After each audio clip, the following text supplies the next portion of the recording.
Halo WWE Universe.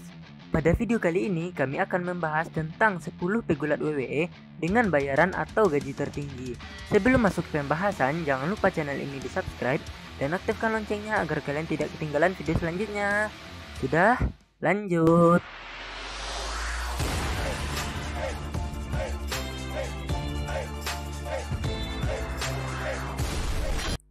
10. Undertaker.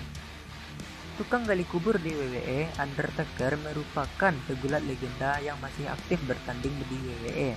Pertandingan terakhir Taker adalah ketika melawan AJ Styles dalam Boneyard Match di WrestleMania 36 tahun ini. Semenjak 10 tahun yang lalu, Taker sudah tidak menjadi pegulat yang aktif, tampil dan bertanding di TV. Taker sendiri setiap tahunnya hanya bertanding sekitar 2-3 pertandingan pay-per-view saja. Belakangan ini, pertandingan Taker selalu mendapat rating yang cukup buruk karena dalam pertandingannya terdapat banyak sekali botch atau kesalahan di dalamnya. Mengapa begitu? Karena staminanya yang sudah tidak sekuat yang dulu lagi sehingga ia menjadi lebih mudah lelah. Walaupun begitu, Taker memperbaikinya di Boneyard Match. Dengan pertandingan yang sedikit setiap tahunnya, Taker digaji oleh WWE sekitar 2,5 juta US dollar per tahun, atau kita rupiahkan kurang lebih sekitar 37 miliar per tahunnya. Untuk saat ini, masih belum ada rencana lagi mengenai pertandingan Taker selanjutnya, karena di dokumenter Last Ride, Taker mengucapkan bahwa dia akan pensiun dari dunia gulat. Tetapi siapa tahu dia kembali secepatnya ke WWE dan bertanding lagi. 9. Goldberg. Peringkat ini jatuh kepada rajanya dari botch, yaitu Goldberg. Fan kakek Goldberg jangan marah ya, hehe. Bill Goldberg kembali bertanding di WWE pada tahun 2016 silam sebagai part-time ketika ia melawan Brock Lesnar dan mengalahkannya secara squash atau dengan sangat cepat pada Survivor Series 2016. Selama ia kembali, Goldberg telah memenangkan Universal Championship sebanyak 2 kali. Yang pertama adalah ketika ia mengalahkan Kevin Owens di Fastlane 2017 dan yang kedua adalah ketika ia mengalahkan The Fiend di Super Showdown 2020 dan mereka berdua ini dikalahkan secara squash. Hal ini membuat Goldberg sebagai superstar WWE pertama yang dapat mengalahkan The Fiend. Dalam setahun, Goldberg hanya bertanding dalam 2 match saja. Satu match dari show pay-per-view, satu match kadang dari show Arab Saudi seperti Super Showdown atau Crown Jewel. Pada umurnya yang sudah berkepala 5, aksi dalam match Goldberg ini dinilai kurang baik, terutama ketika melawan Taker di Super Showdown 2019, di mana ada banyak sekali botch yang terjadi di dalam pertandingan tersebut. Meskipun begitu, gaji Goldberg yang dia terima adalah setahun setara dengan 3 juta US dollar atau sekitar 44 miliar rupiah. Selain Goldberg, bayaran Rated R Superstar Edge juga sama dengan Goldberg. 8. Becky Lynch. Pegulat selanjutnya adalah pegulat perempuan yaitu Becky Lynch. Becky sudah dipush secara besar-besaran oleh WWE semenjak 2018 lalu, di mana lahirlah karakter The Man pada Becky. Selama karirnya, Becky telah memenangkan SmackDown Women's Championship sebanyak 3 kali dan juga Raw Women's Champion. Becky sendiri juga merupakan pemegang sabuk Raw Women's terlama. Ia juga sebagai salah satu pegulat wanita pertama yang bertanding di main event WrestleMania, lebih tepatnya di WrestleMania 35, dan Becky juga sebagai pegulat wanita dengan bayaran tertinggi. Jarak antara pegulat wanita dengan bayaran termahal pertama yaitu Becky dan kedua pun cukup jauh yaitu Stephanie McMahon. Becky dalam setahun bisa dibayar oleh WWE sebanyak 3,1 juta US dollar atau sekitar 47 miliar rupiah. 7. Triple H. The King of Kings sekaligus pengendali brand NXT yaitu Triple H masuk ke dalam 10 pegulat dengan bayaran tertinggi. Kini Triple H sudah tidak menjadi pegulat aktif lagi. Walau begitu, sekarang dia menjadi pengendali dari brand NXT dibantu dengan temannya yaitu Shawn Michaels. Di tahun 2020 ini, Triple H belum pernah bertanding sama sekali. Salah satu penyebabnya adalah karena terlalu sibuk dengan NXT. Tetapi, Triple H bertanding tahun lalu di WrestleMania melawan Batista.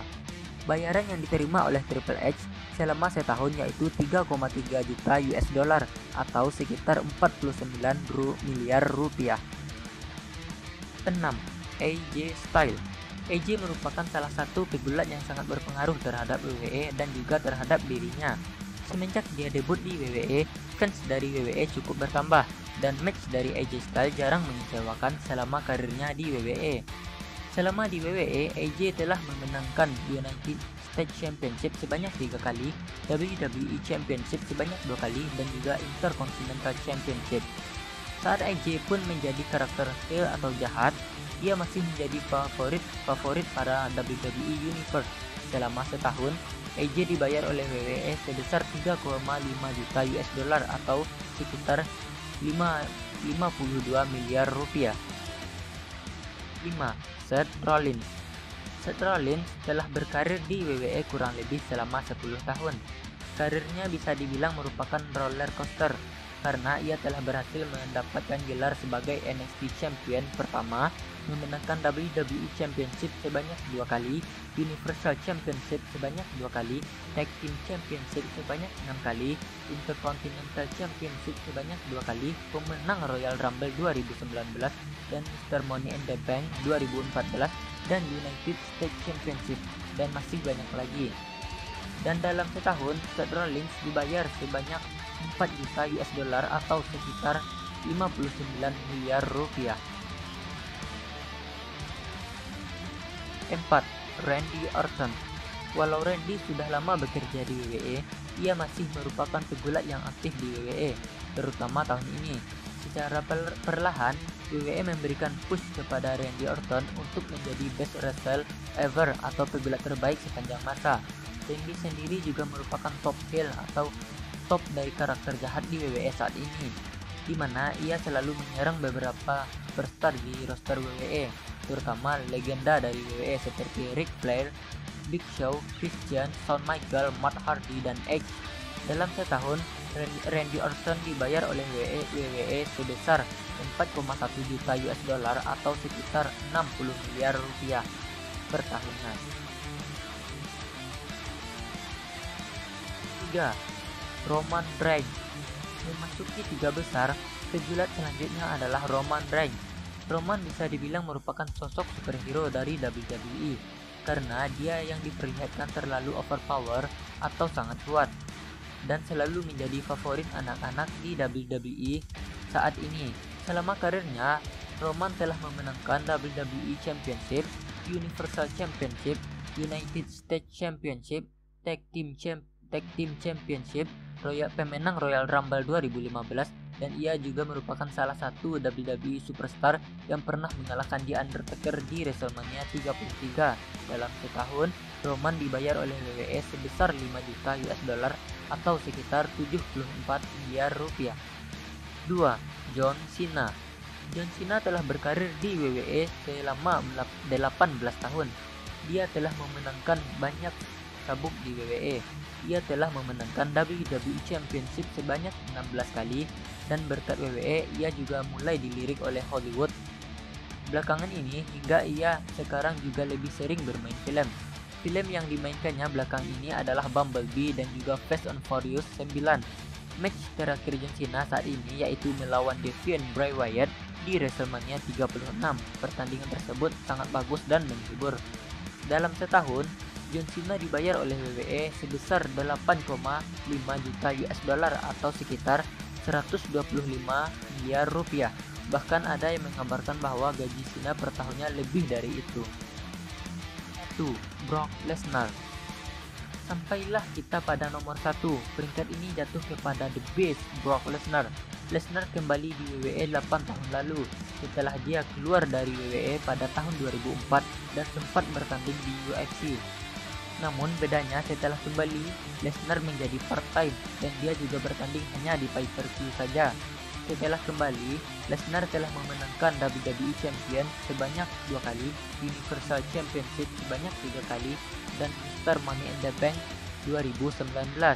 Dalam setahun, Lesnar dibayar dengan bayaran yang sangat besar untuk seorang part-time, yaitu 10 hingga 12 juta US dollar atau sekitar 147 hingga 176 miliar rupiah.